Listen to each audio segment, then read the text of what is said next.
আসসালামু আলাইকুম রহমতুল্লাহ বরকত। আমি যে গাজীপুর আইছি, বহুত দূর আইছি, কষ্ট করে আমি একটা ভিডিও বানিয়ে মানে জায়গাটা দেখে না খুব ভালো লাগলো।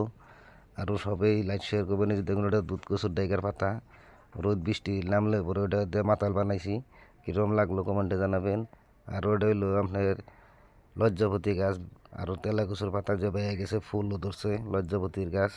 তারও দেখাইতেছে আপনারা আবদুল্লাহ ফেসবুক প্রোফাইলটা ফলো করে দিবেন, লাইক শেয়ার করে দিবেন। আপনাকে পাশে জানি একবারে যাইতে পারি। ওই যে আরও একটা দেখেন গাছটা, এই যে ছোটো গাছ। এই গাজীপুর জায়গাটা দেখে আমার কিন্তু খুব পছন্দ হলো। এই জায়গাটার মধ্যে পরে করলাম যে একটা ভিডিও বানিয়ে যাই, যশোরকে দেখামো, যশোরকে কীরকম সাপোর্ট করে আমি দেখুম। তো এই গাজীপুর জায়গাটা কিন্তু খুব সুন্দর জায়গা লাগছে। ওই যে দেখুন একটা সিটকি গাছ, কালা কালা সিটকি ধরে, পাকলে পরে কালা হয়, খাইতে কিন্তু মিঠা লাগে।